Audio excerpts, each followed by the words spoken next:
Sports Radio fans, and Happy New Year! I hope you all had a wonderful and Merry Christmas, Happy Kwanzaa, Happy Hanukkah, whatever you and your families love to celebrate. Welcome to the very first episode of the new year for the premier professional wrestling podcast on the only network for your direct feed for all that is sports. It is the IE Wrestling Show coming to you live from IE Sports Radio. Welcome to the year 2025, guys. Wow, I can't believe we are here. We made it. We're doing the thing. We chilling. We are back live, man. I know we took a little hiatus for a little while, and I'm glad y'all stuck with us. Welcome back, T5, my brother. How are you, sir? What's happening, man? Blessed and glad to be here. It's 2025, man. We're back. That's right. That's right, man. We blessed. We here, man. God left us here for another year, man, to talk wrestling, to do our thing. We're going to make the most of it, man. You know how we do. Yes, sir. And I'm glad everybody's here. Y'all settle down because we got stuff to talk about. I know. Sorry for the change of scenery on my part. I got my wife and my little one are still hitting them Z's, you know, so I didn't want to wake them up with my loud ass voice. I'm sitting here in my car in my Nissan, just chilling, doing the show. So we on, I guess you could say we on location.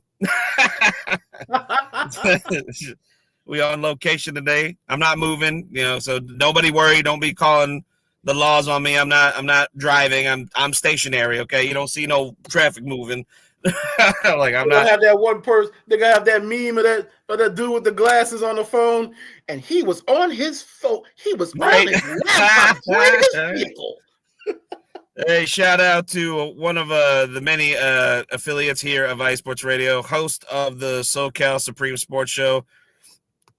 Our boy, Taryn Rodriguez. What's up, man? Good afternoon, Martine and T5. Have a great – thank you, sir. Good afternoon, T, sir, and Happy New Year. Happy New Year, and what's happening, Mr. Rodriguez?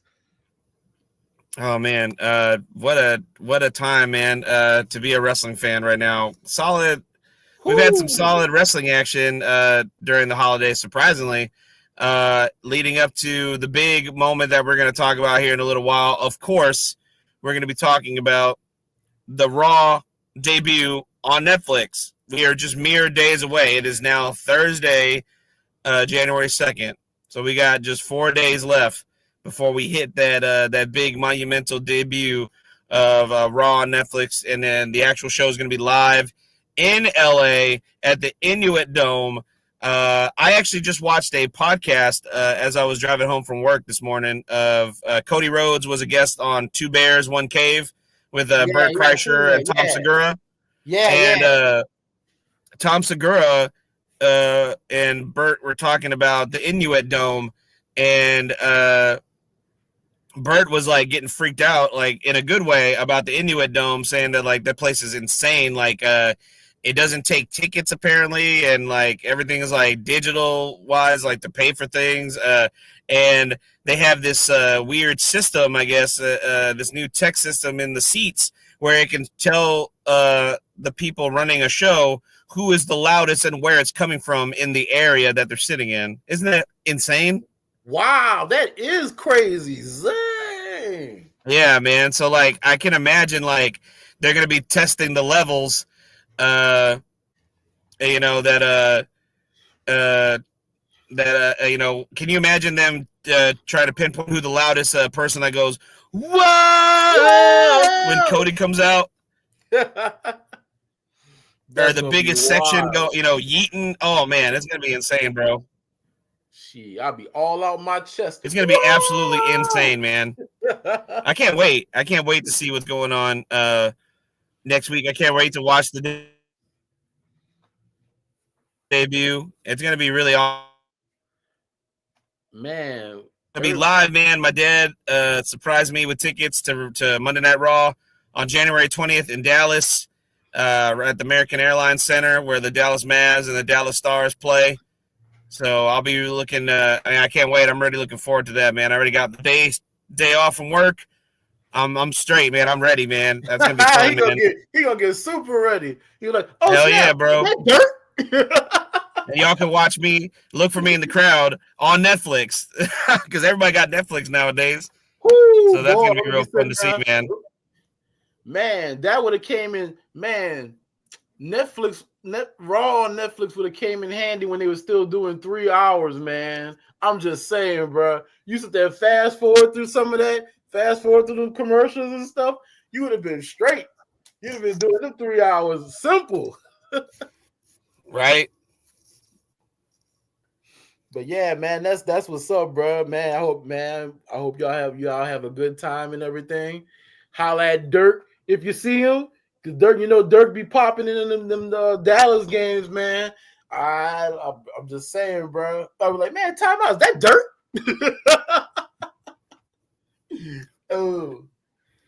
Oh, my bad. I gotta correct myself. Taryn wished us a happy new year to both of us, and he had to correct me that I almost forgot his other show, Set Point. So sorry, Taryn. That dude got a gang of shows, bruh. Yeah, how am I supposed to remember all that shit? No offense, how am I supposed to remember every single fucking show on this network, bro? There's like 50. I do the best I can. Okay? I work the graveyard shift for the Fort Worth Police Department. There's other things on my mind than who runs what show. No offense. I'm not trying to be a pain in the ass, but come on. Yeah, you ain't got to call me out like that in the comments section, bro. You could have just wrote me a message later and be like, hey, man, just next time, remember my other show. And I'll be like, oh, okay, my bad. Jeez. Oh, man. You gotta call me out publicly? Come on now. Don't get all mad now. That was a roast, okay? it's all in good fun, okay? It's all in good fun. I always say during my show, I'm making a point, him and his 50 other shows. Right? Because he got a gang of them. Exactly. So my bad, y'all. Umbrella. I try to put it under one umbrella because I'm not gonna remember all of them. That's right. Oh, bro. Shit. I got one show, so everybody remember my show, promote me when y'all got all your listeners, okay? Help me out. IE Wrestling Show. 100%. And I'm like the co-host, so of course I gotta promote it. That's right. And help out my brother T5. It'd be negligent of me not to. That's crazy. Right. It'd be crazy if I did. Follow T5, please. Go to his personal pages on X. Who is T Fizzle? And then the page for his official IE Sports Radio solo show that he does here on the network, Crescent City Connection. That's at Crescent City _IE. So please shout out to your boy. Give him a follow, a like, a share, and subscribe. Follow me on X and TikTok. I don't know for how much longer. What's left of at IE Wrestling Show. And don't forget, IE Wrestling Show is on Blue Sky as well. Do not forget that. We are also on Blue Sky. T5 is also on Blue Sky, too. I keep forgetting to put your handle on here. It's really long, man. Their Blue Sky handles are super long. It is, bro. The thing about it is mine is like the beginning of it is short. The longest part of it is the at Blue Sky, da-da-da-da-da-da. Yeah, exactly. It's like super long. Letters. UT5. UT5. That's it. That's it. Yes, UT5. That's it. That's all you need to remember. You can search him just based on that, and he should pop up. Basically. But yeah, bro. Like, what's left of Twitter X? Because mostly is mostly politics, nudie girls, and I think that's about it. Oh yeah, and people you don't like. That's basically Twitter X right now.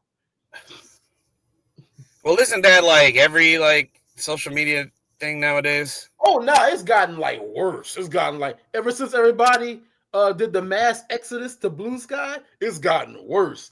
They be having political stuff that you ain't even asked for. You're like, duh, what is this? I don't even follow this person. How am I getting all this political stuff? And next thing you know, you got nudie girls on there. How about, ooh, it's 2 a.m. and I'm warm. I'm like, what the hell are you? Why are you talking? Why am I getting this on my feed? People you don't even follow. People you do not even know or follow, and stuff just be popping up. I'm like, Twitter X is on its last leg. It's like, remember that Kurt Russell movie, Escape from LA and Escape from New York? That's basically what X is right now. That's basically what Twitter X is right now. That doesn't surprise me. Oh man. Before we get into it, we're gonna before we get further into it, we're gonna go ahead and give a shout out to all of our official sponsors of the IE Sports Radio that keep the lights on for us, keep us doing what we do for y'all week in and week out here on the network. Of course, I'm talking about Seal the Deal Wax Seals from Mrs. Larry B, Cecilia B, co-host of the sports the Sports Couples Perspective, right? That's the name of the show. I'm sorry. The Sports Couple Perspective with Larry B and Cecilia B right here on IE Sports Radio. And of course, Planet Jerky, the jerky that's on a whole other planet. Ooh, yeah. The first ooh, yeah of the new year.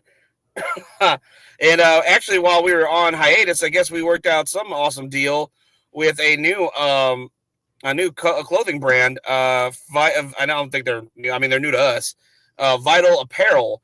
Vital Apparel. Here, a little bit of tidbit here. IE Sports Radio has proudly partnered with Vital Apparel, a brand that not only fits great, but also promotes and donates to mental health research. I love that. That's really awesome.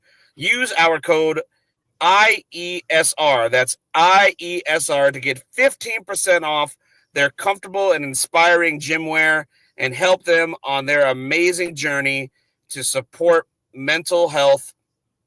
And there's so many. It seemed like mental health really became like a thing that got more comfortable to talk about, especially during the pandemic. You know what I mean? Because a lot of us were going through it. Yeah. It was really affecting a lot of people's mentality. And it's really nice that there's a clothing brand that you can get some awesome clothes. They got hats, they got bandanas, they got gym wear, they got shirts. They got like basketball shorts. They got a really plethora of things to choose from. And by using our code, you help yourself save a little change, but you also help them out in their ultimate goal of helping progress research into mental health and its causes and solutions. So that's really cool to see. So we're gonna hit those commercials for our sponsors real quick, and when we come back, we're gonna talk about the current wrestling news that we got for you for the new year. We're gonna talk a little bit about AEW's World's End, the last wrestling pay-per-view of the year 2024, and then we're gonna lead into our predictions for Raw on Netflix next Monday, January 6th. So stay tuned, guys. Don't go anywhere. We'll be right back in just a moment with more IE Wrestling Show right here on IE Sports Radio. Please do not go anywhere. We'll be right back in just a moment, guys. Stay tuned.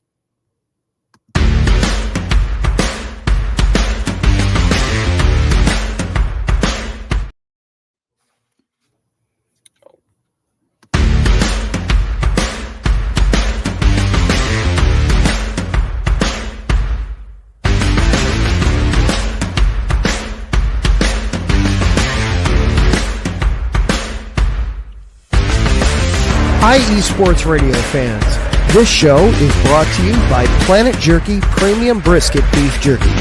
Planet Jerky is the official jerky of the 2022 California League champion Lake Elsinore Storm, Single A affiliate of the San Diego Padres. This all brisket jerky has gluten-free options, contains no MSG, no sodium nitrate, is low in sugar, and high in protein. Go to their website at planetjerky.net and follow them on Instagram at Planet Jerky. Planet Jerky, the jerky that's on a whole other planet.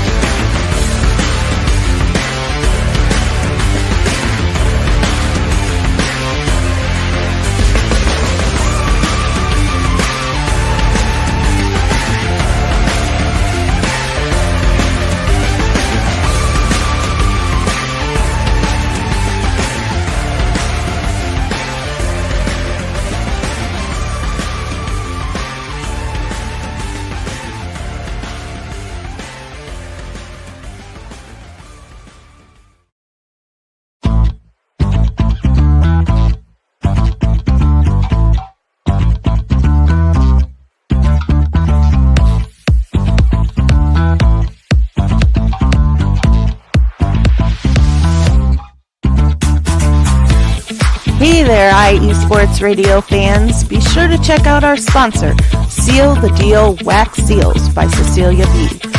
You just finished your very own wedding or baby shower invitations and you're looking for that extra special touch? Maybe you just wrote a letter to a relative or a friend and you want to add to their smile when they receive it.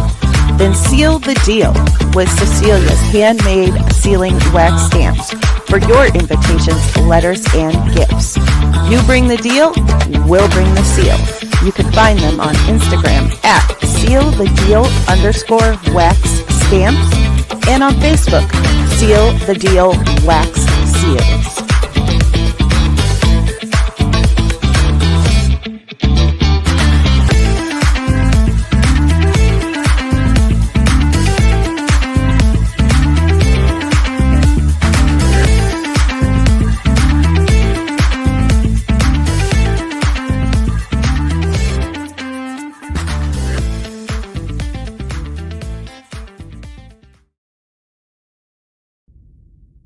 Rise and shine. It's 4 a.m. The stars are still out. The sun is beneath the horizon, but it's time to punch in and go to work. The comfort of your warm-ups turns into the grinding out of your reps as the clinking and the clanking of the plates create a symphony of euphoria. There's no other feeling like it. Earn it, burn it, and take what's yours.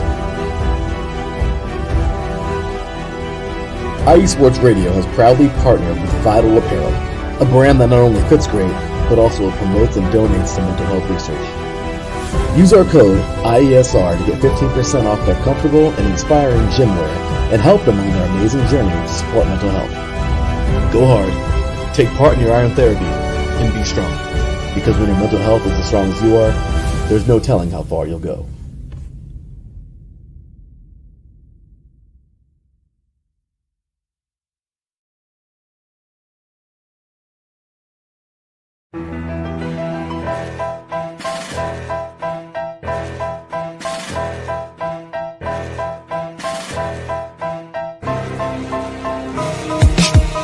For the last 10 years, IE Sports Radio has been bringing you amazing content ranging from interviewing legendary athletes, coaches, and other authorized media personnel to building tailor-made shows dedicated to all major sports cities around the country. Make sure to follow us at IE Sports Radio on X, Instagram, Facebook, TikTok, and YouTube to keep up with the latest in sports and with all of our shows. Also, make sure to check out our daily updated website at iesportsradio.com. At iesportsradio.com, you can see our daily show schedule and check out all of our show pages with personal bios to learn a little bit more about each of our awesome hosts. In addition to our show pages, you can catch the IE Sports Radio blog, Hall of Fame, Fans of the Month page, and our merchandise shop including t-shirts, tank tops, caps, long sleeves, hoodies, and more. For now over a decade here at IE Sports Radio, we've continued to be by the fans, for the fans, and we thank you all for your support and for making IE Sports Radio your direct feed for all that is sports.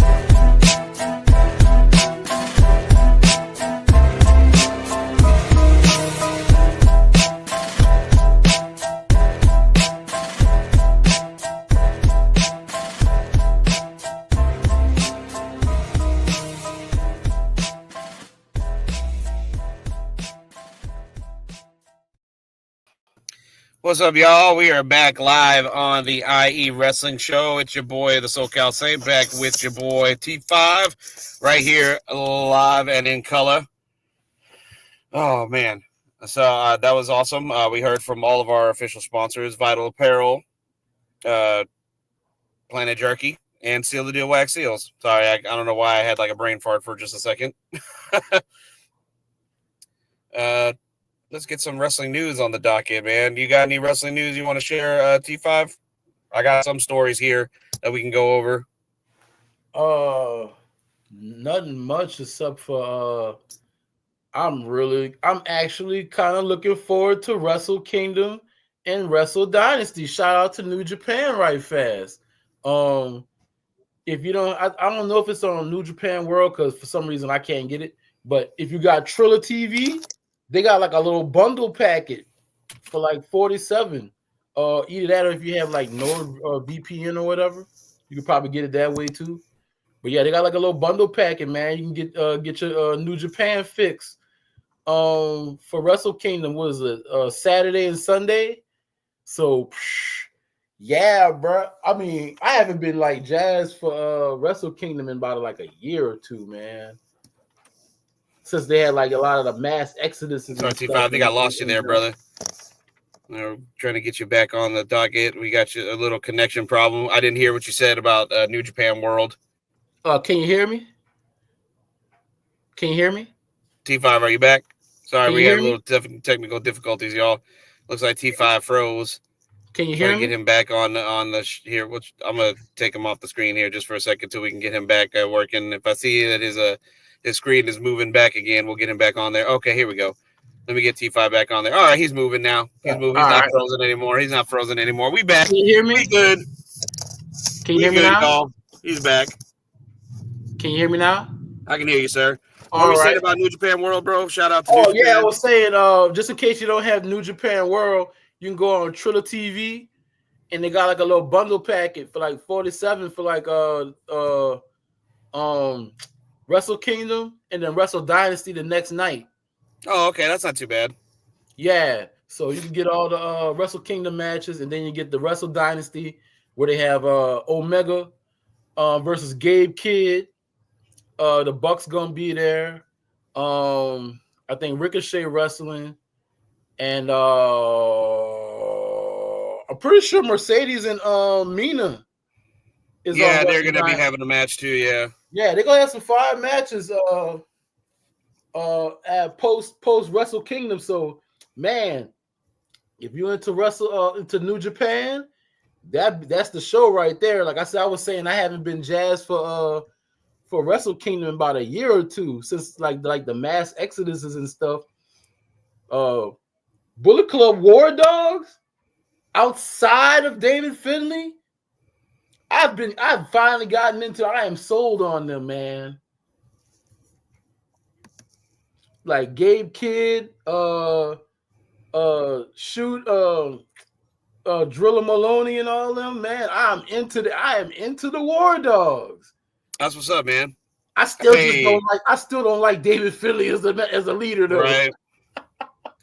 Yo, we got a shout out from our boy, the host of the Yinza Report, Ralph Khalees. What's good, brother? What's happening, Ralph? SoCal Saint and T5. Happy New Year. Can I get a woof woof for Braun Breaker, my new favorite for 2025? Let's go. All right. I guess that's going to replace the Yeet this year. That's what's up. I'm a big fan of Braun Breaker, man. He's got a lot of potential, man. Oh yeah, bro. Cool. He could be breakout. He could be the breakout dude. Oh, for sure. And I just seen an interview with Scott Steiner a while back, probably about maybe a week and a half ago, maybe 2 weeks now. That someone asked him about his son, who's currently playing college ball right now. Yeah, it was football. At the game. Yeah.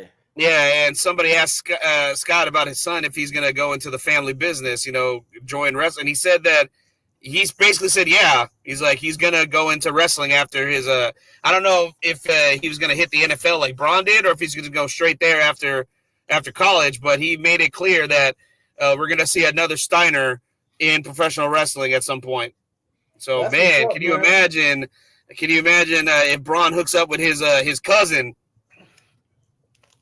Oh boy, that's what's up. Yeah, man, that could be man. The two of them, the new Steiner brothers or the new Breaker brothers. Shit. I mean, who knows, man? That'll be something to put out there in the ether. So, I know I mentioned earlier, Kreischer and Bert Kreischer and Tom Segura had Cody on there, and Cody was talking about. He told a really funny story about Mark Henry falling asleep during a tag team match. That was really funny to hear. It was Mark Henry and Triple H against DiBiase and Cody. This is during the Legacy days. Yeah. And he was telling this story about how Mark was literally like falling asleep on the ring apron, like he had his head down and everything. But it led to him saying that, mentioning that they have his son under a preliminary contract, Jacob Henry, once he's done with college. So you know, like, and he's like, man, he's like, if he's anything like his father, everybody is going to be in trouble because his father is freakishly strong and Jacob is right there behind him breaking records too. So, you know what I mean? Yeah, bro. They had Mark Henry like kind of like, DJs on the side, which I did not know. Yeah, I did see that. Kind of moonlights, bro. DJing, and yeah, I did see that. They were at a club where he gave his son the mic, and he announced that he would be going to college, but he would be working on joining the WWE. And I was like, that's what's up, man. Hell yeah, man. So a lot to look forward to, man. The future is very bright. The future is very bright for professional wrestling, so to speak. Yeah, man. These second and third generation cats coming up, man. That's right. Coming up.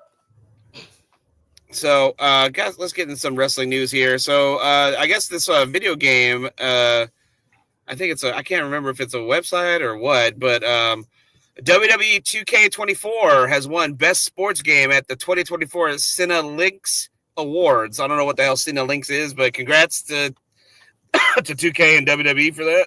Excuse me. What an awesome award! I guess they won. This was officially announced by WWE's 2K official social media pages. They said a huge thank you to the WWE Universe and all the fans who supported us along the way. Your passion drives us to deliver the most immersive, action-packed experience every year. I'm looking forward to 2025 because I just heard also via her social media, better known as Victoria Lisa Marie.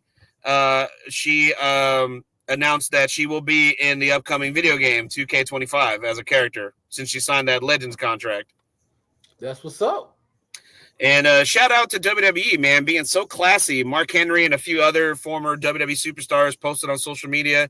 They received this really beautiful Happy New Year card, and it had a really, really sentimental message saying, like, to the legends that paved the way, Happy New Year and or something like that. I mean, like, it was really just a little bit of acknowledgement, and Mark Henry posted it on his social media saying really classy, and he was very appreciative of it. I think Mosh of the Headbangers got one. Armando Estrada, the former manager of Umaga, he got one as well. It's like WWE's not forgetting, I love that. It's like this new era, this new TKO being in charge and having guys like who used to be in the ring, guys who know what it's about. Guys like Shawn Michaels and Triple H in the, on the headsets now, showing their appreciation for the guys that paved the way. You know what I mean? Yeah, man, that's real classy. Like it's a different, like you said, it's a different era now, man. Yeah, it really is. You wouldn't have got that. You wouldn't have got that with Voldemort. So no, not at all, bro. Did you see that interview with Chris Van Vliet with DDP? Nuh-uh. So DDP talked about that. DDP and Chris talked about he was there for Bad Blood, when they were there in Atlanta. Yeah, a lot of the WCW legends were brought in for that show. Of course, Goldberg was on screen, and DDP, I think, made an appearance via the crowd. I seen them. Yeah, they was in the crowd. They had a bunch of them in the crowd. Yeah. But DDP was talking to Chris about that, and DDP said that he had received an email from or Cody had hit him up and was like, "Hey, did you see that email?"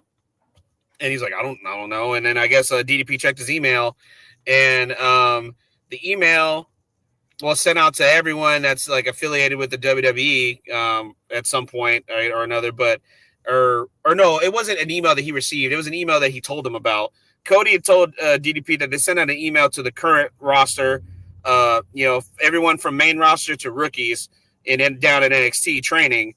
That whenever legends are basically saying to show your respect to the legends and thank them when they're there in person.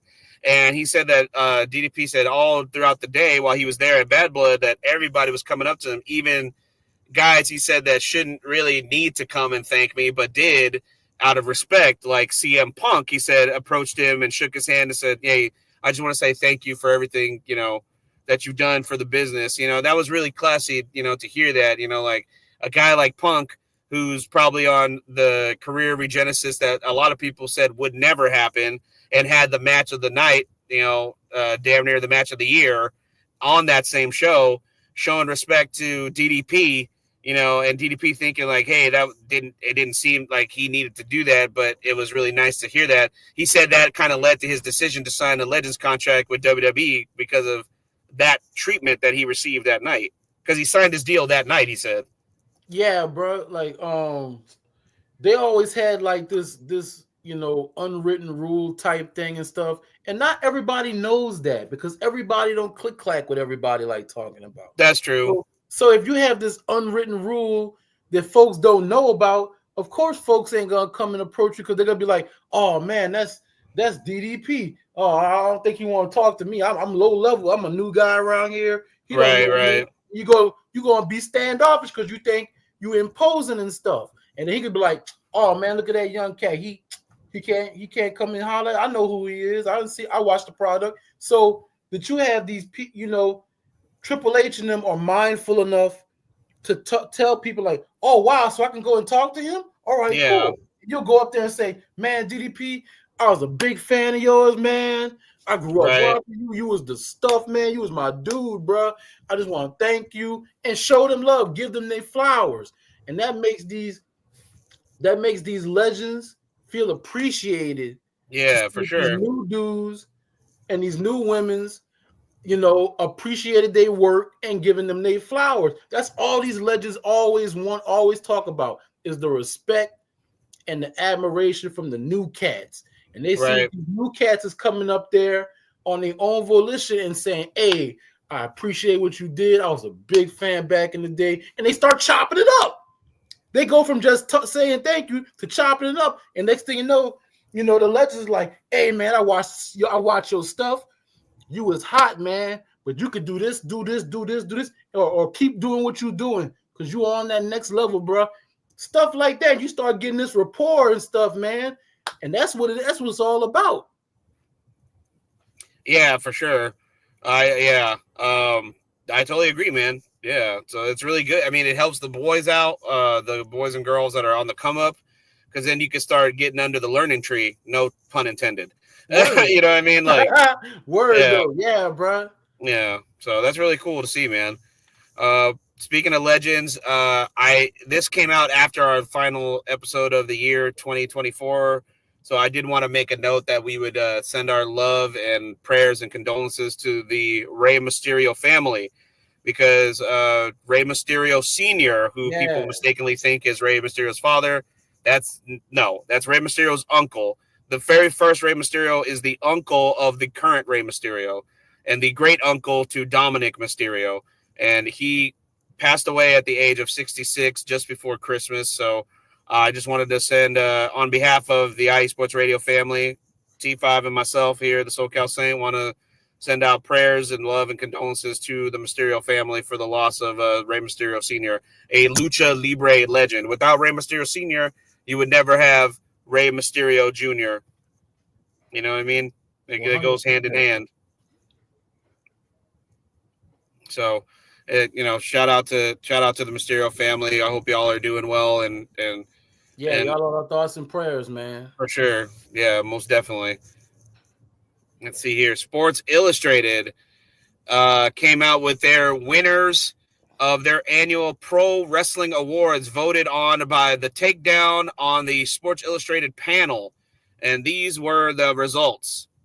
Tag Team of the Year for Sports Illustrated, Fraxium, which I gotta say that's probably the best choice you can have, because it seems like a lot of people said the same thing. I mean, those guys, especially toward the end of the year, those guys were having banger after banger after banger, man. Those guys were having fucking awesome matches.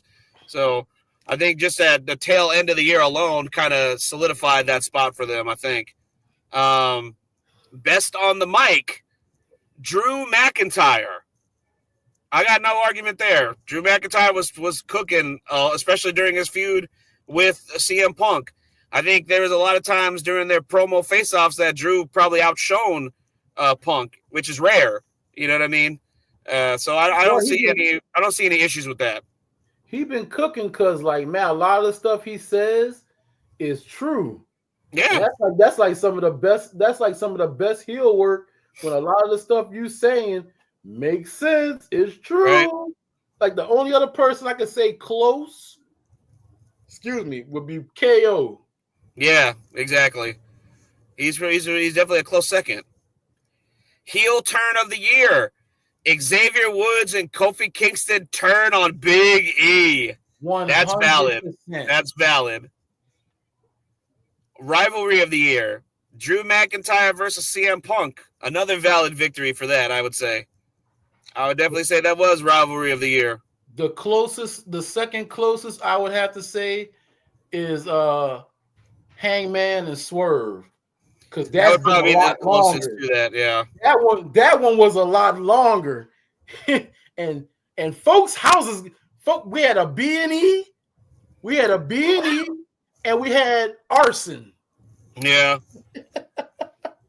But nothing compares to that bracelet, though. Fuck a house. That bracelet, though. And that stuff, the beads in your mouth, you nasty. Breakout star of the year, Jacob Fatu. Very valid. 100% Very valid, for sure.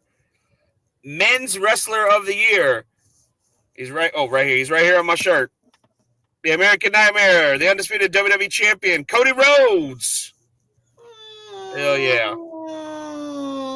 Hey, he finished the story this year. That settles it. He had no choice but to finish the story. They was gonna burn that sucker down. He had to, brother. He had to. They was gonna turn this mother out. And speaking of finishing the story, show of the year, WrestleMania 40. Valid. Both nights were fucking awesome. Bells and whistles. It had the bells and whistles that it needed to have. It definitely did. Valid. And for Women's Wrestler of the Year and Match of the Year, the only two of this countdown or voting thing that actually won by AEW superstars. Women's Wrestler of the Year, Timeless Toni Storm. And valid. Match of the Year, Bryan Danielson versus Will Ospreay. Very valid. So that was voted on by the Takedown on the Sports Illustrated panel. The Sports Illustrated Pro Wrestling Awards for the year 2024. I didn't even know Sports Illustrated even did something like that. That's pretty cool. Let's see. We'll try to pull up some stuff. Oh, okay, here. This is cool. This isn't wrestling news, but it's kind of wrestling adjacent. Dave Bautista and his production company, Dog Bone Entertainment, has signed with WME, the primary owner of TKO, the company, of course, that is the main company for WWE and UFC. So that's pretty cool, you know. Get back into the movie making business. I guess so. We're gonna get another movie. The Miz gonna get his wish. Maybe. Damn. So ESPN did their own pro wrestling awards for 2024 as well. And a lot of it is very similar to the Sports Illustrated one that we read through. So I'll just go through it quickly. Male Wrestler of the Year, not Cody Rhodes, but for ESPN, Gunter. Ooh. You know valid. What? I say that's very valid. Valid. Women's Wrestler of the Year, it's a tie. Timeless Toni Storm from AEW and Roxanne Perez from NXT.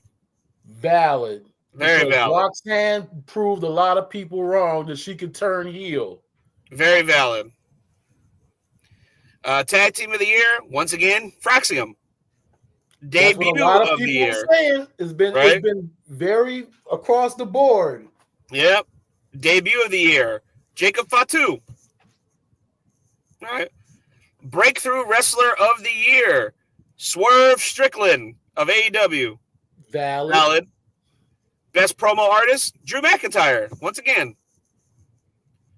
Best Match of the Year, Bryan Danielson versus Will Ospreay.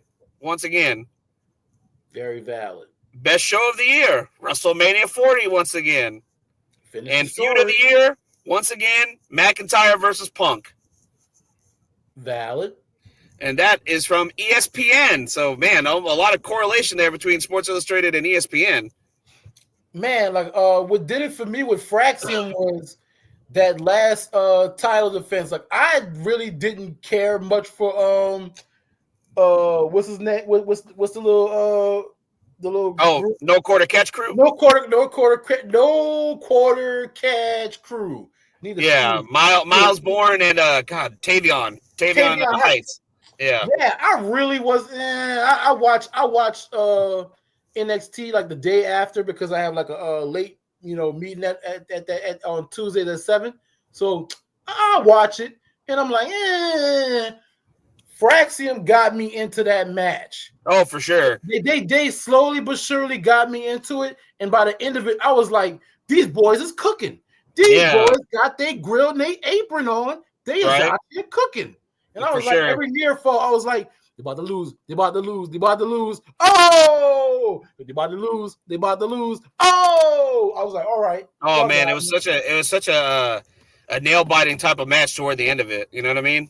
Yeah, bro. I was like, man, y'all got me. Congratulations, y'all got me. Yeah, it was. I enjoyed it. And no knock on Miles and Tavion. They got a long way to go to like really finalize their skills. But I will say this: Tavion, I see a lot of potential in him. He looks a little bit crisper in the ring than he did before. I feel like that excursion that him and Josh Briggs took to Pro Wrestling Noah, I think helped a lot. You know what I mean? You can see a little bit more of that strong style, Japanese style in a lot of his work. He's very snug, very stiff in a lot of the moves he was throwing around in that match. Bro, that's why in like the 90s and the 2000s, so many indie cats wanted to go to Japan. Right. Yeah. Because you got your work on. You got to you took like whatever you was doing in the States, you got to tweak that, but add some stuff over from Japan. And then you came back a whole new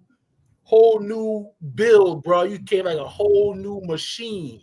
And that helped. Sure. You don't know how many dudes that we love today went over to Japan from the States and came back as a Brian Danielson, Alex Shelley, Chris Sabin, all these cats, the who's who. Like what else? Tyler Black, Seth Rollins, right? Yeah, all these cats, most of the Ring of Honor dudes that are either in AEW or in WWE right now, started off in the States, went over to Japan, came back savages. Right, for sure.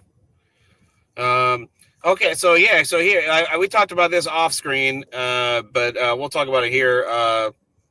Just one day ago, Pro Wrestling Noah had their first of the year event that we talked about a couple weeks back that Shinsuke Nakamura would be wrestling at. It's the same event, and it was later on. It was like announced like right before the event that Omos, who hasn't been on WWE TV in God knows how long, showed up for the event as well, and he becomes the first active WWE superstar to win the GHC Tag Team Championships at Noah the New Year 2025 event with his partner Jack Morris. So Omos is the first. He set a record. He made history. First active WWE superstar under contract to win a Pro Wrestling Noah championship by winning the GHC Tag Team titles at Noah the Year 2025. And I saw Nakamura's entrance and I saw tidbits of his match. I have to go back and actually sit and watch the whole thing, but that entrance that he had was so, man, dude, the aura of this new Nakamura character is fucking awesome, dude. He just looks like a fucking Ronin, man, the last Ronin. He just, the samurai with no master, just fucking coming in there. He had the whole get up mask and everything, and the only time an active champion of WWE had a match at a Pro Wrestling Noah event, he is the current WWE United States champion, representing. He had the belt with him. It was man, that entrance was dope. They had like it almost looked like, I hate to put it like this way, but I mean it just kind of came off that way. It was like almost like a oh god, what's the best way I can say this without being like terrible? Like without sounding ignorant, but it sounded like, like an old martial arts movie. Like they had like these old school style instruments playing Nakamura's theme to the ring, and man, these guys are draped in like. No, that's not bad. That's pretty accurate. Like they have like the flutes and whatnot. Yeah, that's accurate, dude. It was dope, and they were hitting the drums too. Like it was cool, man. Bro. Like, his entrance was. I was like, man, this is a bad mother. Shut your mouth. You know what I'm saying? I gotta see it, bro, because that's my bag right there. Yeah, you'll have to look it up, man. If I find a good link, I'll send it to you. But I'll have to go back and watch the match itself. But his entrance got me hyped. You know, just seeing that, I was like, God damn, man, Nakamura turned it around in like 3 months. like the old samurai showdown flutes and just like that. That's my bag right there, dude. You had me at hello, and next thing you know, you telling me, Swag's he back and he out there with the Ronin gear. Oh, yeah, bro. Come on now, we cooking. We back, baby. That's right. That's right. This is a little interesting. I didn't even know this was something going on. So we'll move on to AEW here real quick, just for a second. So I didn't even know this was something that was going on, but just for those that are, for those that are in the know and want an update, AEW has been accused of an NDA violation and mishandling settlement by Jamie Hahn, former partner of B.J. Whitmer. Jamie Hahn, ex-partner of wrestler B.J. Whitmer, has gone public with allegations of mistreatment by AEW's legal team. Hahn claims that AEW General Counsel Chris Peck breached a non-disclosure agreement she signed with the wrestling company back in 2023.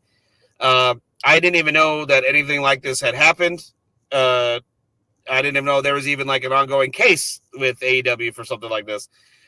She alleged that this week in the GoFundMe post that Peck shared details of communications between her and AEW, including an NDA with attorneys for Whitmer, who was a defendant in a criminal trial charged with first-degree strangulation and second-degree burglary against Hahn, alleged to have occurred on June 4th of 2023.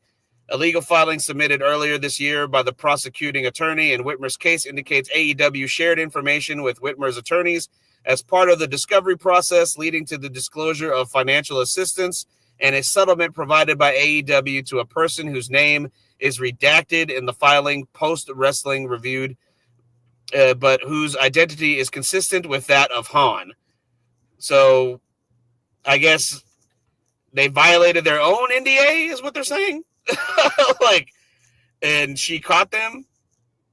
So, it's bad. It's not Voldemort bad, but it's still not a great look. You know what I mean? I mean, in a case, you have to disclose the information. The only thing you can't disclose it to is like outside the legal people, like like the news, the dirt sheet, stuff like that. But if the attorney or the court comes and asks you, subpoenas you, or asks you this, you gotta tell them information pertinent to the case. So right, but I guess like the information was so like nondescript, but also descriptive in a way that it was kind of like it can't be anyone else but this person that you're talking about. I guess is what the gist of it is. You know what I'm saying?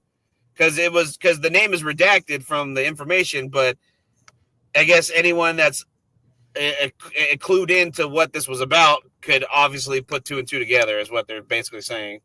You know what I mean? Sure, I guess, yeah. In a positive note, if you're a fan of AEW and you have Max, if you stream on Max, if you have a Max subscription, which I do for free, thank you, AT&T Fiber. AEW is now on Max. They streamed the first episode of AEW Dynamite last night. They do have the full 2019 library of their pay-per-views, all the way from Double or Nothing to I forgot what the last one was that year, but the very first year basically of Dynamite episodes is on there. Collision and Rampage as well. So yeah, if you want to catch up on some old school AEW when they were cooking, if you're still a fan and want to catch up on recent episodes, they also have recent episodes. It's on Max. So AEW, a part of this new deal with Warner Brothers Discovery, it's finally launched as of the 1st of this year, which was 2 days ago, or a day ago. Yeah. So AEW now on Max. And WWE also on the 1st got some extra shows going on Netflix. Of course, Raw debuts next Monday, but there's also some little shows being run on the network as well on Netflix. There's actually a show hosted by Big E for the best world championship matches in the history of Monday Night Raw. So you can check that out. They have some awesome matches I hadn't seen in years. Stone Cold Steve Austin versus Kane the night after the King of the Ring, where he lost the WWE title to Kane in that first blood match. Mick Foley defending the WWE title against Triple H, where Triple H won his first ever WWE championship in the summer of 1999. They go way back, and they kind of bounce between eras, so it's pretty cool to see some old championship matches that you haven't even thought about in forever. You know what I mean? Mm-hmm. And seeing Big E hosting it is cool, too, especially with all the shit going on with New Day. So it's nice to see Big E having some fun. All right, well, with that, let's take a quick little break. Let's hear from some of our affiliates here at IE Sports Radio. When we come back, we're going to talk about, we'll go down what AEW World's End was like. We'll talk about some of the matches and results, and then we'll get into Raw on Netflix. All right, guys, we'll be right back in just a moment. Stay tuned with IE Sports Radio's premier professional wrestling podcast, the IE Wrestling Show. We'll be right back in just a moment, guys. Don't go anywhere. Stay tuned.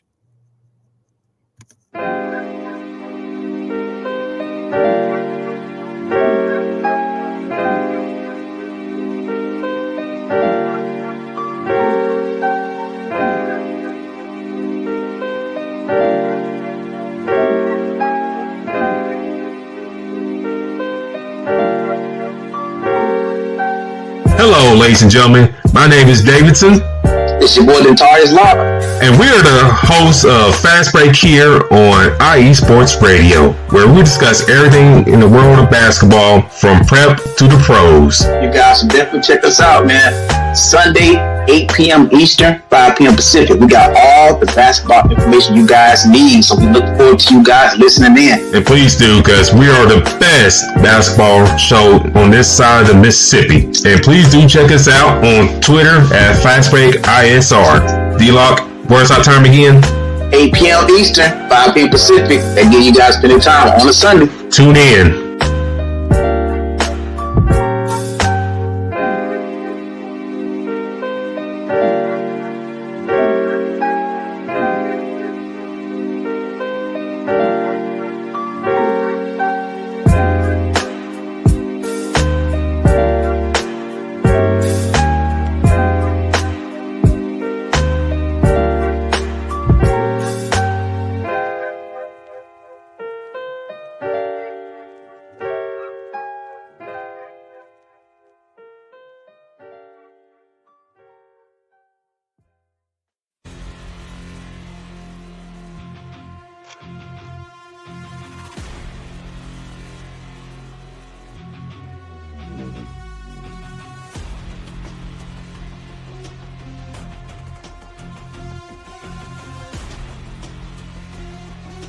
What's up, Pittsburgh? This is Ralph Calise, the host of the Injury Report on IE Sports Radio, your direct feed for all that is sports. Are you that passionate diehard Steelers, Penguins, Pirates, or just a Pittsburgh sports fan? Then please join me on the Injury Report every Tuesday on IE Sports Radio, the direct feed for all that is sports, and I will update you on all that's black and gold. Have you telling your Pittsburgh fans and friends what's up with Pittsburgh sports. Tune in Tuesday with me, Ralph Calise, the User Report on IE Sports Radio, your direct feed for all that is sports. Let's go!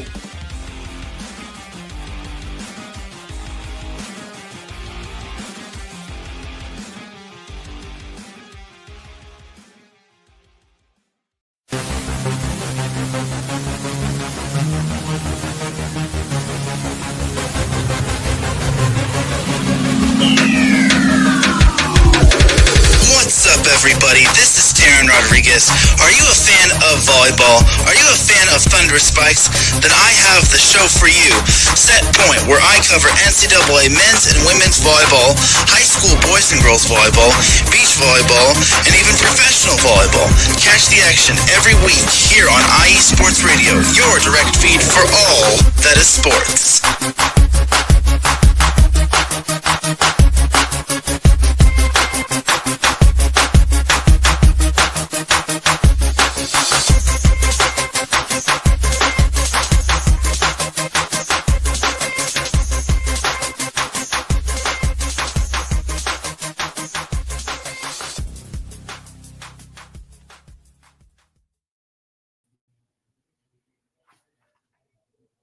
What's good, y'all? We are back live on the IE Wrestling Show with your boys T5 and the SoCal Saint.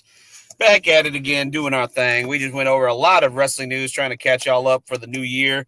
I'm sure more will be coming out as the year progresses, of course. But let's get into AEW World's End. I didn't get a chance to really see, too much of it. But I know T5 probably got to watch more of it than I did. So T5, why don't you take it away, man? Yeah, man. Right off the rip, they went right into it, man. He started off with the Continental Classic final, not the finals, quarterfinals. Man, a match with Ricochet and Okada. It cooked. They was cooking. Like a lot of people said that Okada was kind of phoning that first one in, because he knew he had to wrestle later on that evening, but that one was cooking, and Okada ended up beating Ricochet, and it was more like afterwards what happened. Yeah, that's what I saw was the aftermath. That's what I saw. Yeah. Swerve came out, and he told Ricochet on Collision, he said, "Say, bro, if you lose, I'm going to come out here and cook you for doing all that bragging." And sure enough, Prince Nana came out the tunnel with a wagon full of toilet paper, started handing it out to fans, and they throwed it. And like, shout out to that one fan, because he got him clean over the shoulder perfectly. I know, it looked like he was wearing a necktie of toilet paper. Perfectly. Yeah, perfectly. And bruh, I was telling you earlier off Trevor. off air that that's a damn shame. That bruh, it reminded me of Degrassi. For those of y'all that used to watch Degrassi back in the day, when they did Rick dirty, when Spinner and Jay did Rick with dirty. Spinner. Oh my God, man, you're taking me back, Doug. Hell yeah, bro. And they did, and what happened to Rick? That broke Rick, and he ended up bringing that gun to school, and he shot Wheelchair Jimmy. He shot Drake. He shot Drake. And bro, that's the same thing that happened to Rick. You can tell Ricochet was just standing there in the ring with that toilet paper on him, and everybody singing. Bro, that broke him. Oh, bro, man. Because like, I just want to say this. I just want to say this real quick before you continue. This has to be a wrestling podcast first. That two dudes compare a wrestling segment to an episode of Degrassi: The Next Generation. I just want to say I'm proud of that. I just want to put that out there. Most definitely, bro. Hey, we'll see what happens later on. We might have to go do some more. We don't know what's going to happen in 2025, bro. The wrestling is a weird mistress, bro. We'll see what WWE cooking with. We might have another one. I don't know. But yeah, on Dynamite, it played right into it. Ricochet got a pair of scissors, started. I thought he was going to cut one of Swerve's dreads off or something. He stabbed him out of Swerve, bro. It broke him, dude. But back to World's End. Okada went on. We had Ospreay versus Fletcher. Once again, the big brother, little brother rivalry, and Ospreay won this one. So we was getting Ospreay versus Okada in the finals later on in the night. And once again, those two cooked. And Okada won. And, you know, whatchamacallem, Christopher Daniels came out and told him, "Hey, I can't give you the belt because I'm not an EVP, but this guy can." And, "Oh, Devil's Game, the best ball machine." Kenny Omega. Yeah, I saw that. Kenny's back.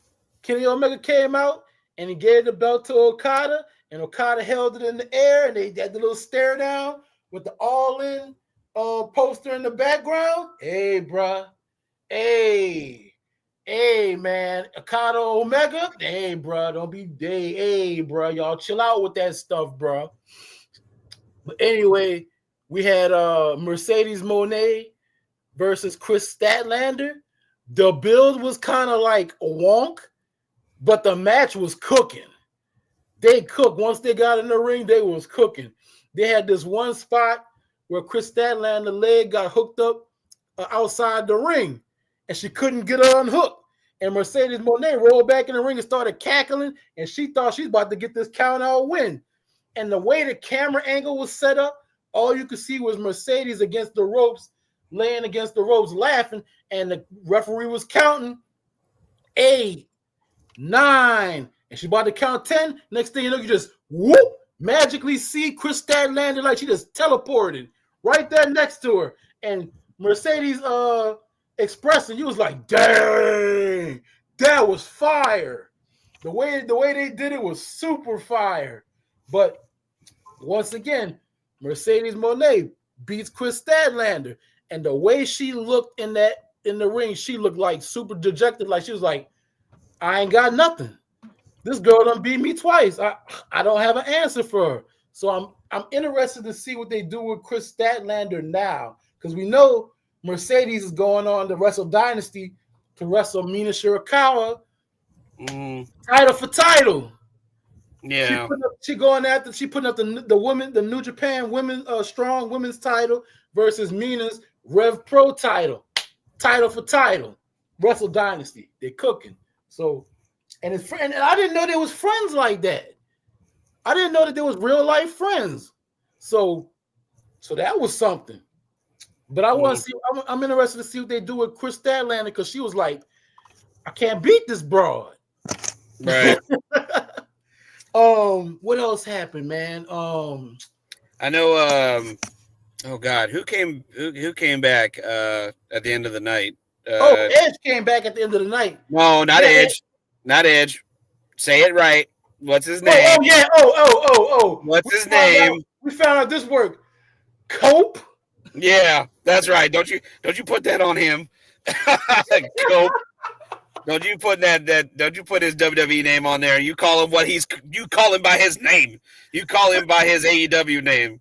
That's the thing about it. Okay, everybody was cool with calling him Adam Copeland, but it wasn't until Dynamite that we find out he's just going by Cope. That is gotta be superstar Cope. So that's how we're gonna do, Tony Khan. That's how we're gonna start off the new year, with one of the dumbest name changes ever. Cope. That's how we're gonna do it. That's how we're starting off 2025. The Rated R Superstar Cope. As a nickname between the boys, I'm cool with. Like, hey, what's happening, Cope? Hey, you coming to the house, Cope? Like that. But as a wrestling name, no. I would rather call that nigga. I would rather call him Sexton Hardcastle.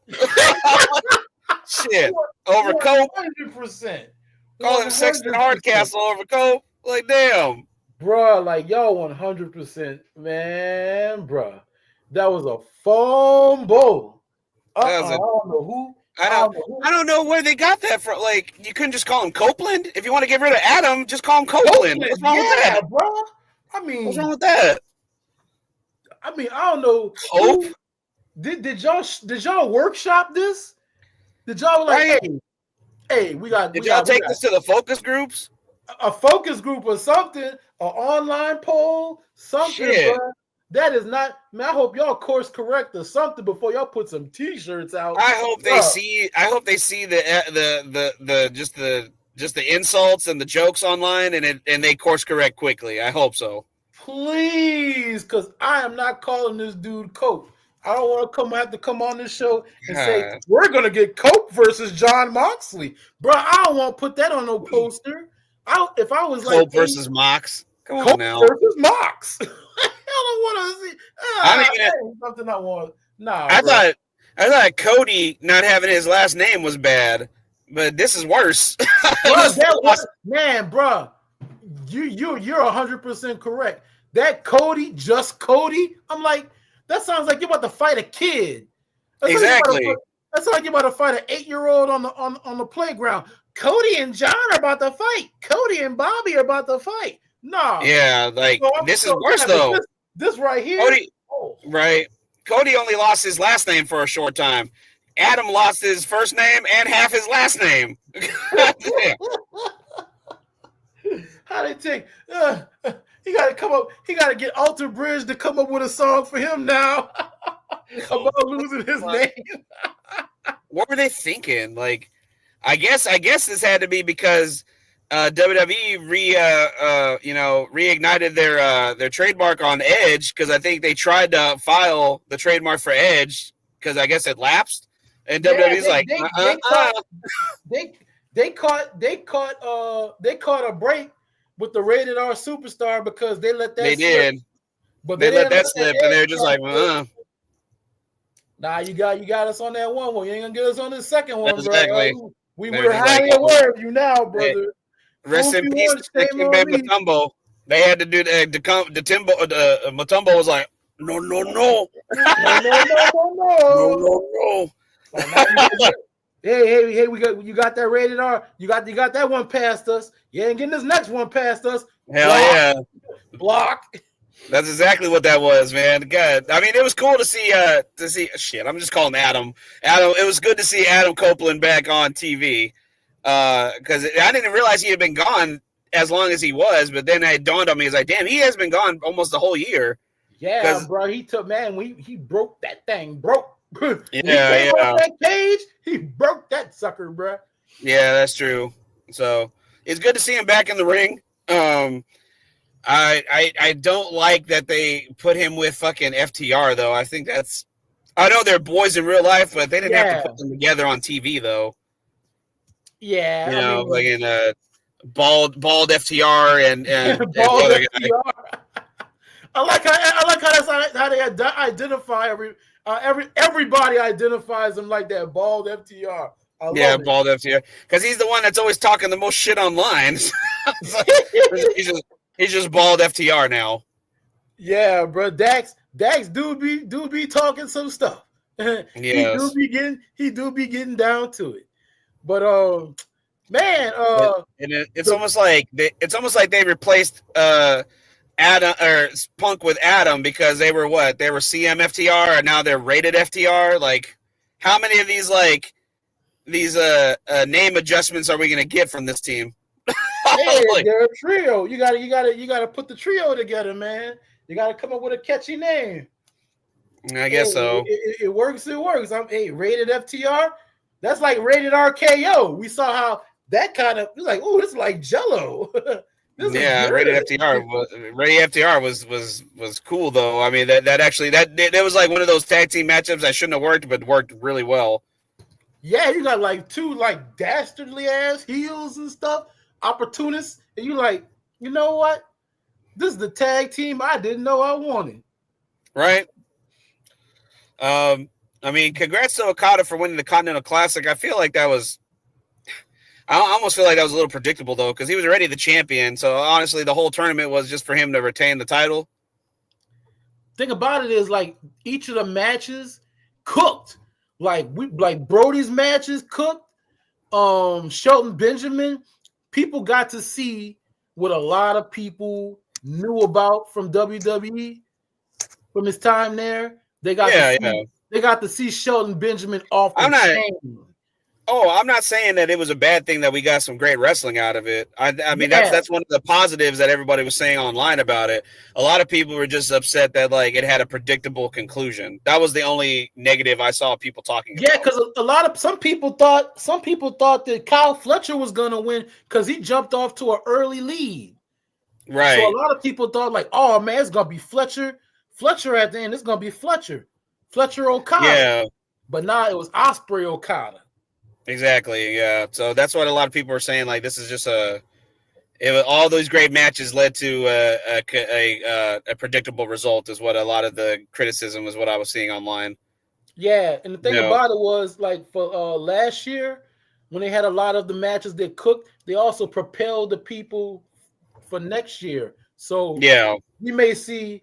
I will say, in my opinion, I think last year's tournament was. I mean, wrestling wise, both tournaments were fantastic, but I think the end result had a better conclusion than this one. Yeah, Seeing agree Eddie with you. win the Triple Crown was really cool. I agree with you because you had the more of the story with Eddie Kingston climbing out of that hole, and then him getting not only him winning it, but getting the respect of Bryan Danielson. Right. So you had like a whole story arc that was a lot better than this tournament. So I agree with you on exactly. that one. Yeah. We finally can put Max and Adam Cole to bed.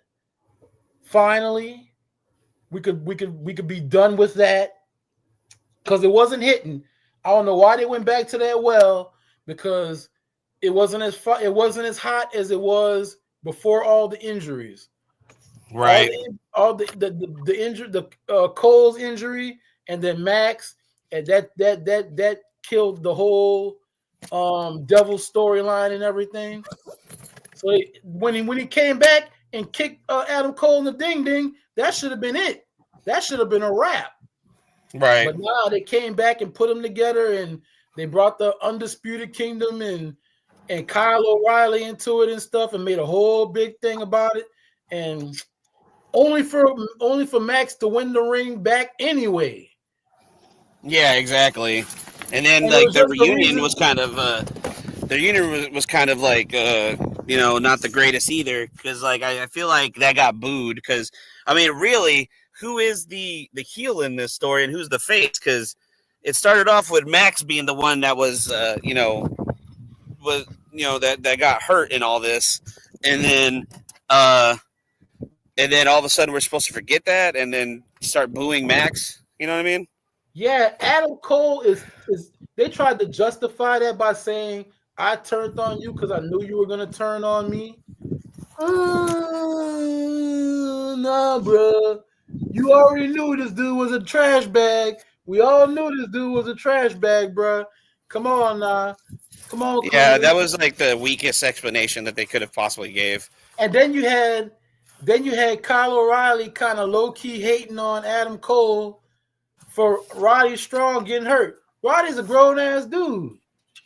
He wanted to fight. He wanted to fight Max. So you had that going on, bro. If you just want to join back with the clique, join back with the clique. We all know your click clack, and that's what ended up happening. They all end up group hugging at the end. Roddy came back. They all basically 5 dudes beat up one guy, or 3. Basically 3 dudes beat up one guy that got the comeuppance. And they all grouped. Then Taven and Bennett came out, and they all group hugged. And yesterday on Dynamite, Kyle O'Reilly had the Undisputed Kingdom t-shirt. So basically, the gang is back together. For how long? I don't know. But basically, the gang is back together. So we'll see what they do with that. And the promo Max cut was fire, though. He all bloodied up, and he had the ring. And he said he coming for Moxley. I was like, all right. That's something different. All right, bro. We'll see what happens. But all in all, it was a pretty solid show, World's End. The 4-way was pretty predictable. They all jumped Moxley, and then they all went after each other. And then just when you thought Switchblade was about to win, Wheeler Yuta came in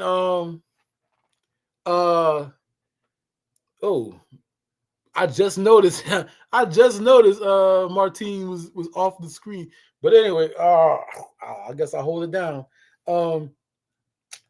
Yeah, the 4-way was pretty predictable. Just when you thought Switchblade was about to win, Wheeler Yuta came in, broke up the pin, stole his win against him. So now Switchblade is hot at Wheeler. And we saw that yesterday on Dynamite. Man, Switchblade ain't having it, bruh. Wheeler, you done messed up, bro. Because Switchblade coming after you, partner. So we gonna see where that goes, man. But all in all, World's End was pretty. It was pretty good, man. It had some the matches cooked. For most part, the match is cooked.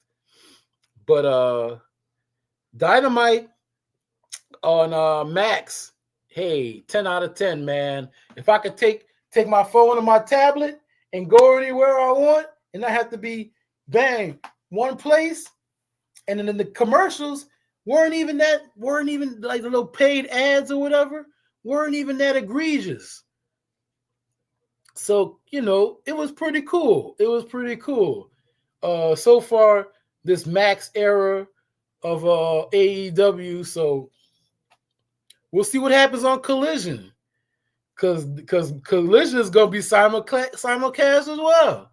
So we'll see what's cracking on Saturday. So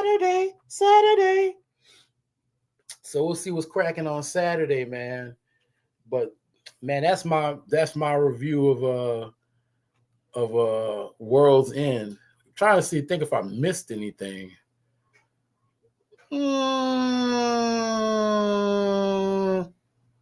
Not really. Not that I know of. It set up a lot of the stuff that happened on Dynamite.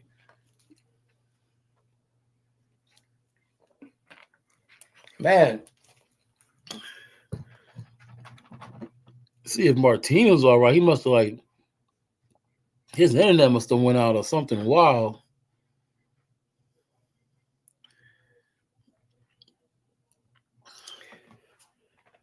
Man, I'm gonna try to hold it down, but I hope he gets his internet and stuff together, man. Because I want to talk about Monday Night Raw, the last Monday Night Raw of the USA era, man. That's big, dude.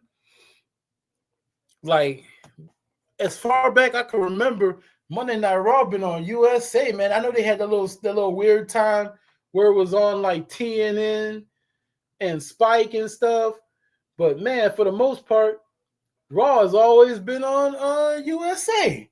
Because hey, if you're around my age, you remember Monday Night Raw go off the air and Silk Stockings used to come on. You wasn't supposed to be up watching that.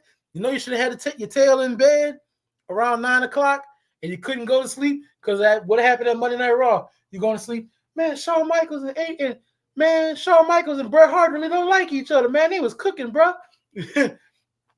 And all you could think about was what happened on Monday Night Raw. So, man, Monday Night Raw not going to be on USA no more? Oh, that's weird. But, hey, the last Monday Night Raw of the USA era, man, they was cooking. They had the chef's hat, they had the apron on, and they was out here grilling, man. Lyra Valkyria beat Io Sky to advance in the Intercontinental, the Women's Intercontinental Tournament. A lot of people thought Io was gonna win, and we was gonna have Dakota versus Io.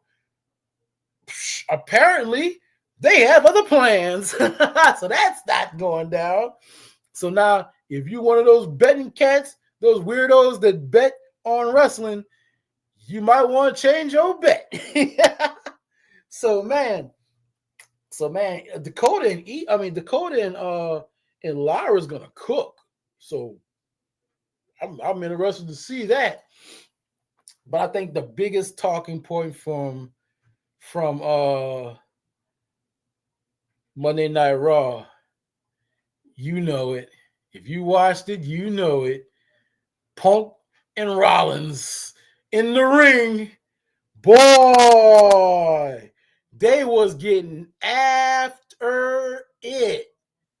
Man, that felt like a go-home show to a pay-per-view. Man, the jabs and stuff, the slight AEW reference, the Coca Cabana podcast reference and stuff. Even Kat was talking about You talk about I took my ball and went home. So I guess your wife must have took her ball and went home too. And Seth Rollins was like, man, my wife went home to take care of a child and be a mother. You wouldn't know nothing about that, would you? I was like, ooh, clutch my imaginary pearls, Mr. Rollins. You ain't had to do that, man.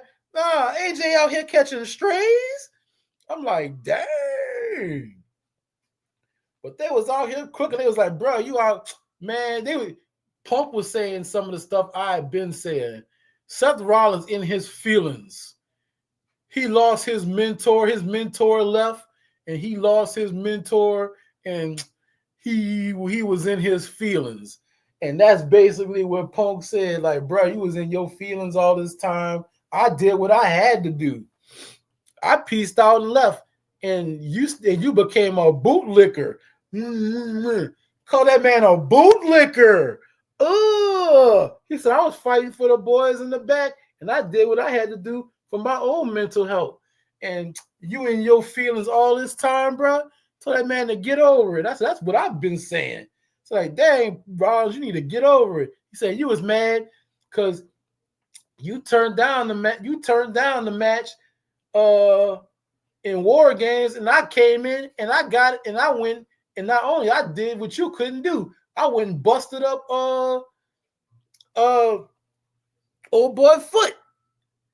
I was like, damn, Rollins. He basically, he's got a point. Points were made. But man, both dudes was out here cooking, bro. Seth Rollins, you could tell the vitriol and the hate is there. He 100% doesn't hate. He 100% does not like this dude, and he wants to bust him up. He called this man a cancer, and he said cancer just can't be getting real. You gotta cut it out. Cut it out. And so, man, they going the first Raw of the Netflix era. Oh boy, they're coming right off the rip cooking. Not only that, but we got more. It's. I feel like it's gonna be Penta. The New Day, and Rey Mysterio was talking backstage, going back and forth like, oh, now you want to be a locker room leader. Now you want to be a locker room leader. Ha ha ha. So we challenge y'all to a match, and he's like, so all the rest of your dudes is either gone or busted up. So you find yourself a partner and meet us in the ring next week. Hey, bro, it's gonna be Penta. It's gotta be Penta, bro. As much as I would like to see Dragon Lee and Ray LWO versus the New Day, the heel day, I feel like it's gonna be Penta. I feel like it's gonna be Penta, and we need to let this dude cook. Let my homie break one of them boys' arms like Lucha Underground. Let him snap that arm back. Sit down. Mid. Put his all in his face. Put his fingers all in his face. The whole shebang bang. Boy, them masks gonna sell like hot cakes. Hot cakes, I tell you, bruh. I can't wait. I'm here for it. Can't wait. I want to see Penta cook. What's up, guys? I'm back. Sorry about that. Hey. I had to come back into the house and tend to my kiddo real quick. Oh man, 100% understand. I appreciate you, T5, holding it down while I was doing that. Oh, for shiggity. I had finished talking about World's End, and I said, man, I hope he comes back because I'm ready to talk about what you call Raw and Netflix. And I started. Let's do it, man. Let's. I talked about Lyra and the upset against Io, and now we getting them in the next round. I talked about Punk Rollins and some of the barbs they got in, and I was just talking about it's probably gonna be Penta and Ray. That's probably That's what gonna be I'm the saying. match. Yeah, that's what I was gonna It's probably say. gonna be Penta Because and they Ray versus the basically New Day. confirmed. So I can't wait to hear what you got. I mean, they basically confirmed Penta. Now let's go ahead and talk about that. I mean, like that last little promo, it went from just the zero and the line going through it to actually seeing a mouth reminiscent of the makeup that he does on his face. Yeah. The eyes of his mask, and then that star that's usually dead center right on his mask. So it's like they're basically telling us, hey, Penta's coming. Cero miedo. Hell yeah. And I was saying, bro, I want to see all of it. I want to see him get in your face, put them fingers in your face. I think it's gonna be. I think Penta will be the partner to Ray, but I really don't think it's gonna end up with like Penta just being another guy in LWO, which a lot of people are fearing that. I think he's gonna help him win the match. I think they're gonna win the match, or he's gonna turn on Ray during the match, and we're gonna get a heel Penta, which would be dope. You know, to see that. I was getting to that, bro. I was like, I hope this don't last long because I want to see heel Penta. We have not seen a heel luchador in this joint for I don't know how long. I want to see it. I want to see this cat breaking arms. I want to see him with the disrespect, the fingers to the face, throwing the gloves. I'm here 100% for that. Same here, man. I'm ready for that, dude. Next thing on the card, another big match that's announced. I mean, not only that we have going on Raw and Netflix. We got Travis Scott is supposed to be in the house. You know, recording artist Travis Scott's supposed to be in the house. Cody Rhodes, I think, is supposed to be in the house. I think it was announced Cody's going to be there. Champion, WWE undisputed WWE champion will be in attendance. John Cena, let's get into that. John Cena, the last time is now. The final tour. His retirement tour begins on January 6th. John Cena's retirement tour begins this coming Monday in LA at the Inuit Dome, man. What do you feel about that, man? An end of an era, huh? Ooh, John Cena. It is, John Cena's man. last hurrah starts this coming Monday. Say, bro, if I don't hear word life is basic Dugonomics at any time during this last run, it's a lost experience. It's a failed experiment. Experience. Bruh, I need to hear that one more again, because that was my John Cena right there, bruh. When I was by my dang self on that Cena bandwagon. I need to hear that word life. This is basic Dugonomics. Bro, that was my dude, bro.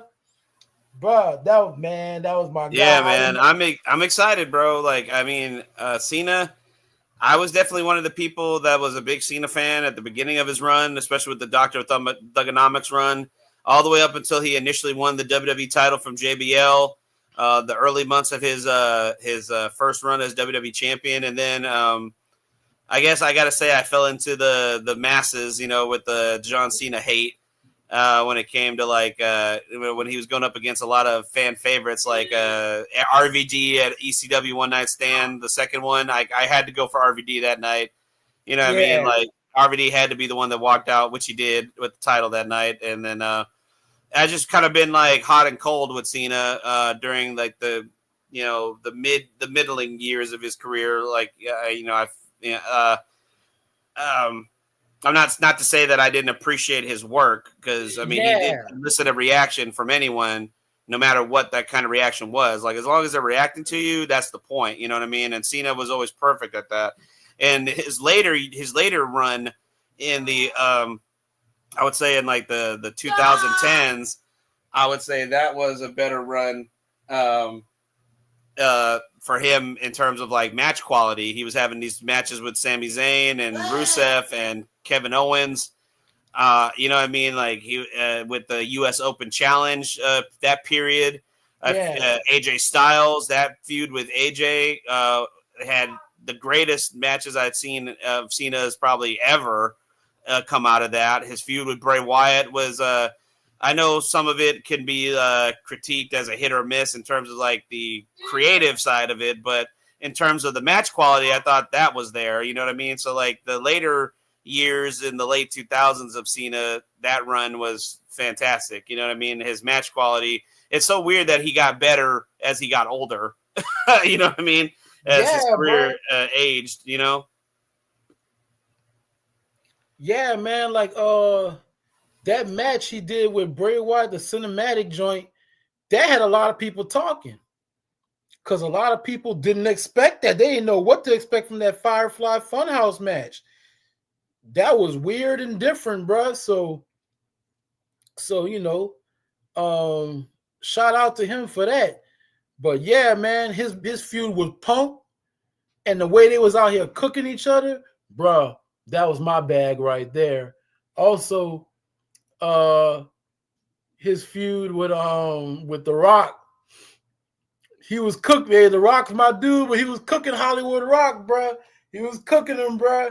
Man, sitting there talking about you got the goosebumps. There ain't no goosebumps. You sitting there reading them lines off your hand. I was like, oh, bro, he trying to expose you, Rocky. And I was Team Rocky too. I was like, oh, I just sorry, I had to come back. I had to check on my boy, but yeah, I heard what you just said about Cena clowning Rock for having the notes on his wrist. Yeah, bro. Yeah, I heard Rock wasn't too happy about that. Bro, he was out here cooking dudes, bro. Cena was out here cooking dudes. Right. So, I mean, it's definitely an end of an era, man, to see that Cena is having his final tour. At least it's not just like a one-night thing like a lot of wrestling retirements usually are. He's given us his full and undivided attention for the remainder of this year. Is he going to make every show? Probably not. But I think for the majority of the year, he will be here, especially television. I don't see Cena doing a lot of live events, if any. Maybe the special ones, like, you know, if they do like a show at MSG, because that could be his final, you know, time at Madison Square Garden, you know. So things like that is what I could see him making an exception for. But I think he'll in probably terms of like, he probably won't wrestle, but he'll make an appearance. Yeah, right. Yeah, right. So they're going to save all that for like the pay-per-views and maybe a one-off Raw here and there. He might lace up the shoes. He might, you know, pump up the kicks again, you know, the Reebok pumps. Yeah, but I don't see Cena doing a whole lot of wrestling on television unless it's a PLE. You know what I mean? Yeah. I mean, the amount of opponents that he'll get to face is extraordinary. I feel like he's got to have a match with some of the young guys. Like, I want to see Cena throw it down with Braun Breaker. I want to see Cena get in there with Gunther. I want to see Cena get in there with Carmelo Hayes. I want to see him, man, if he can come back from injury, I would love to see him get a match with Ilya Dragunov. You know, that would be fucking awesome. I'd even love to see him get in there with Ludwig. You know, I want to see him throw down with a lot of the young guys. Him and Jacob Fatu should have a match at some point. Of course, and then you got to go back to the classics. You want to see Cena in there with Punk. I definitely want to see one more Punk and Cena. And even Punk said that he wants to do a match with Cena, but not as opponents. He wants to do a tag team match where they're on the same side. So that would be really cool. I want to see him throw down with Randy. That's the one for sure has to get down, him and Randy. And right now, the rumor going around, what I'm hearing is that instead of him challenging Gunther, I'm hearing rumors that if it's not going to be Orton and Cody, it's going to be Cena and Cody at WrestleMania in Vegas. Ooh. Yeah, that's a rumor going around right now because the idea was thrown around about him and Logan Paul, but a lot of people are just like, no, we can't have Cena's last WrestleMania match ever be against Logan fucking Paul, which, thank you. At least some people on the creative team have some fucking brains. Don't let Cena's last WrestleMania match be given away to Logan Paul, of all people. Bro, have the Logan Paul match at some point, but not at WrestleMania. Don't do it at WrestleMania. I want to see him go with Gunther. Yeah. Gunther. Yeah, I want to see him get down with Finn Balor too, Damian Priest. Man, the list is long. I don't even know if Cena has. Boy, that line is long, bro. To fill it up, you know. Man, you ever been to the? You remember how you used to go to the deli and pull off one of the little tabs with the number on it and stuff? Yeah. And go wait in line. That's that right there, bro. Yeah, you got to take a number, show man. Gonna be on? SmackDown or Raw? What show you gonna be on? Right. Oh man, and then not only that, what else we got going on the Raw Netflix? The Women's World Championship match has been announced as a last woman standing match. Liv Morgan defends her Women's World title against Rhea Ripley. And this is supposed to be the final contest between these two women. It says it ends on January 6th. So we have to have a winner, and this feud has to come to an end. So does Rhea Ripley regain the Women's World title, or does Liv Morgan walk out with the Women's World Championship once again? I feel, though, this is me putting my Booker hat on. I feel as though Rhea Ripley will defeat Liv Morgan, but she'll have help in the form of returning Becky Lynch. You think so?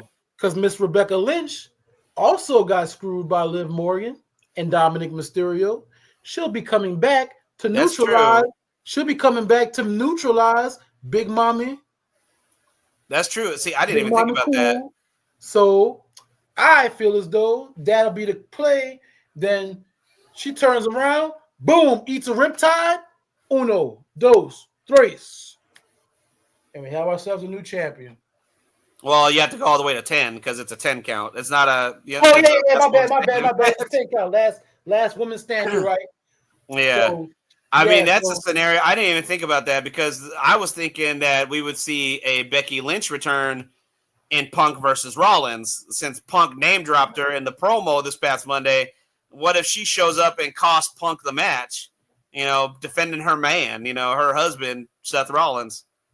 Hey, we could have that too, man, because, brother, like I was saying while you was out, man, they was cooking. They was dropping names. They was dropping hint, nudges. They was doing the most. Cat was like, you say I took my ball and went home. So did your wife take her ball and go home too? And he said, nah, she went home to be a mother to our child. You wouldn't know nothing about that. I was like, damn. I know, right? They weren't pulling no punches, man. I was like, clutch my imaginary pearls. They was out here cooking. I said, bruh, I said, Punk was like, bruh, you was like a little brother and stuff. It got your heart broken and everything, man. You was all in your feelings because I left. I had to leave. I had to leave for my mental health. And I was like, and then you became a bootlicker, and now you're complaining about a problem that you created. I was like, valid points. Valid points, man. Valid points. Oh man, man. I really don't have a choice in this because I like them both, but man, this could be the show stealer of the night for sure. Is it the main event? They're gonna be, let's go Rollins, see you Punk. Let's go Rollins, see you Punk. I can see it, boy. I can hear it now, boy. They're gonna be. Do you think this is the main event, or will it be Tribal Combat, Solo Sikoa, and Roman Reigns? I didn't even think of that, bro. Yeah. Wow. I don't know because Roman usually likes to go either first or last. True. So it depends on. They gotta go last because I think we're gonna have The Rock. I think The Rock. I think so. Out. I think The Rock is going to be there for the first Raw on Netflix. I mean, how could he not be? They got to go last. I think The Rock going to come out because Solo ain't going to win that thing by himself, bro. And they saying everybody else, nobody else from either bloodline at the ringside. Mm-hmm. Rock coming out. That's true. I got to say that. Yeah, man. So, man, a lot of big things going down next Monday on the Raw on Netflix. That's 6 p.m. Central Standard Time. What is it? Oh, God. 7 p.m. Eastern Standard Time. And then Pacific time, it'd be what? 5 p.m.? No, 4 p.m.? Something like that. Or if you have Netflix, anytime you want. That's right. Yeah, anytime you want. Yeah. So apparently, like right after it airs live, you can just rewatch it right after, just like a lot of their other live specials that they've done so far. So as soon as this is like the live broadcast ends, you can go ahead and rewatch it if you happen to miss it. But don't miss it. It's the very first episode of this new 100%, Netflix era for WWE. 100%. Because we know how the internet works, social media, bunch of snitches. Folks can't wait to, oh man, bro, chill out, bro. I remember when everybody was into The Walking Dead and Game of Thrones and stuff, and they couldn't wait to get on the internet and snitch. So if you don't like stuff spoiled, show up on time, baby. Show up on time, because folks, if something big happens, and it will, folks are gonna be on your timeline like, they're gonna be on your timeline like syrup on pancakes, baby. They're gonna be on that thing quick. The Rock, babe. The Rock came out. Man, this could be what we've been looking forward to. Maybe the final push to this long-awaited match between Roman and The Rock gets started on Monday, January 6th. I mean, but you got to tune in if you want to find out. So don't miss it, guys. You don't want to miss that. Man, bro. I mean, with that, I mean, we touched base on everything that we needed to touch base on today, brother. So, wow, what an awesome time we had today, man. T5, so glad to have you back on here with us, man. Just awesome. We kicked off the new year right, I feel. And glad to be back, baby. You know how we do, man. You know, man. Big time, man. SoCal Saint, the New Orleans Savage. You know how we doing, man. That's right. There we go. See, that's what it's got to be. The SoCal Saint and New Orleans Savage. I like that. Hell yeah, man. The Savage Saints right here. Hell yeah. That could be our tag team name. City Connect, baby. You know how what's up, man. Guys, thank you again for tuning in to this awesome time we had talking about the thing that we are very passionate about, which is professional wrestling right here on the IE Wrestling Show. Please do us a favor and hit that like, share, subscribe button if you haven't already done so. I hope you have. Go follow my brother T5 on his pages, his other pages. Who is T Fizzle is his personal page, and Crescent City _IE is the official page for his show, The Crescent City Connection, which airs what day and time, sir? Saturdays at high noon. Hopefully we be back this Saturday, man. We took like the 2 weeks off prior, like we did over here. So hopefully we be back because we got a lot to talk about, man. For sure. Don't miss that out, guys. Don't miss out on that. Okay, Saturdays, high noon, same time that we put on the show today, just on Saturdays. All right, if that helps you remember. And don't forget to follow me at IE Wrestling Show on X and on TikTok and on Blue Sky. We're also on Blue Sky. Okay, trying to get our numbers up there as well. Trying to get more eyes on the product, as they say.